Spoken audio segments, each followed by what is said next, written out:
शिकार का ऐलान। सालों पहले एक घने जंगल में कुछ जानवर रहा करते थे। उनमें से एक शेर था और उसकी सेवा में हरदम लोमड़ी, भेड़िया, चीता और चील रहते थे। लोमड़ी को शेर ने अपनी सेक्रेटरी, चीता को अपना अंगरक्षक और भेड़िए को अपना गृह मंत्री बना रखा था।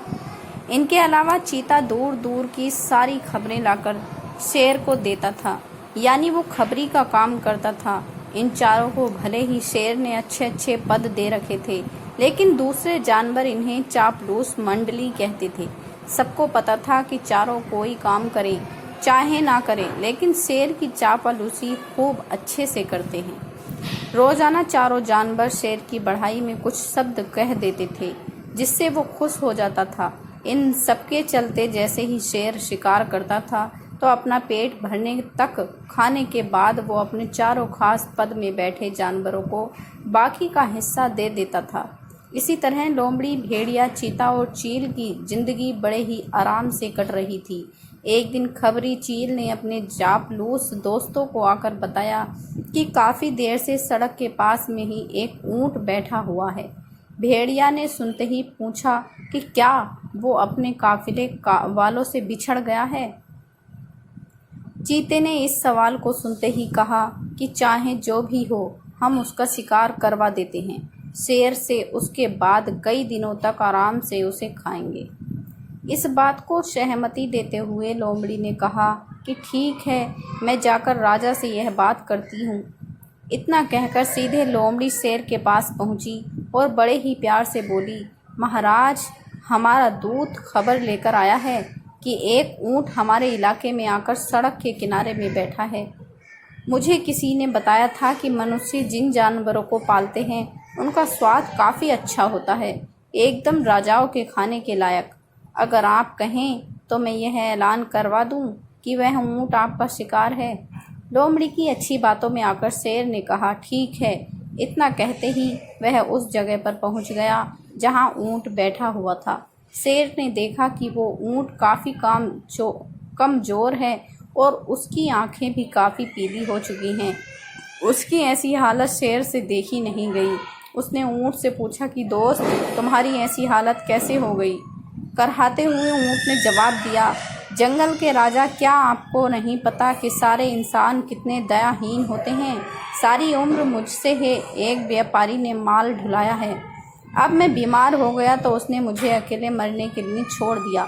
उसने सोचा कि मैं उसके किसी काम का नहीं रहा, इसी वजह से अब वो मुझे अपने साथ नहीं रख रहा है और न ही मेरा इलाज करवा रहा है।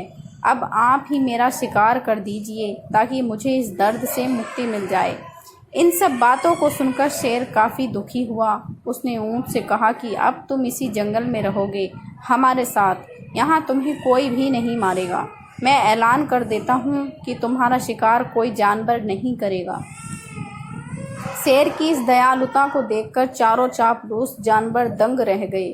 धीमी आवाज़ में भेड़िए ने कहा कि कोई नहीं, बाद में इसे किसी तरह से मरवा देंगे।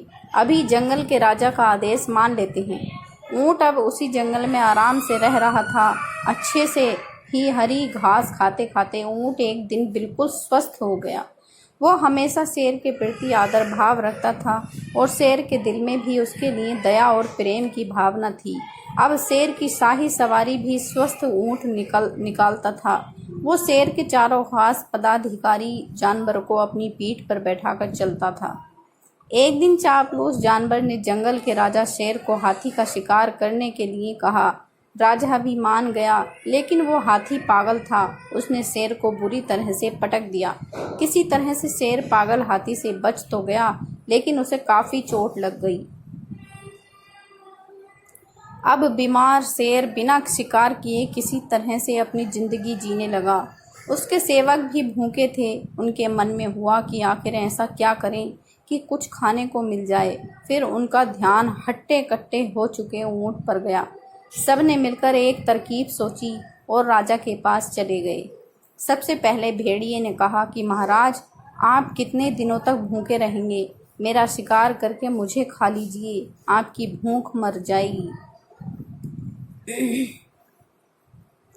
फिर चील कहने लगी कि राजा साहब, भेड़िए का मांस खाने लायक नहीं होता है, आप मुझे खा लीजिए। चील को पीछे धकेलते हुए लोमड़ी बोली, तुम्हारा मांस इनके दांतों में ही लगकर रह जाएगा, आप इसे छोड़िए, मुझे खा लीजिए।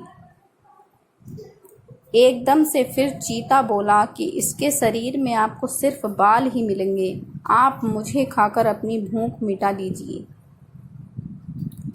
ये सब उन चापलूस जानवरों का नाटक था जिसे ऊँट नहीं समझ पाया। उसने भी एकदम से कहा कि महाराज, मेरी जिंदगी तो आपकी ही दी हुई है, आप इस तरह से भूखे क्यों रहेंगे, आप मुझे मारकर खा लीजिए। चारों चापलूस जानवरों को इसी बात का इंतज़ार था। उन्होंने एकदम कहा कि ठीक है महाराज, आप ऊँट को ही खा लीजिए, अब तो ये खुद ही कह रहा है कि मुझे खा लो, और इसके शरीर में मांस भी काफ़ी ज़्यादा है। अगर आपकी तबीयत ठीक नहीं लग रही है तो इसका शिकार हम कर देते हैं। इतना कहते ही चीते और भेड़िए ने मिलकर एक साथ ऊँट पर हमला कर दिया। कुछ ही देर में ऊँट की मौत हो गई।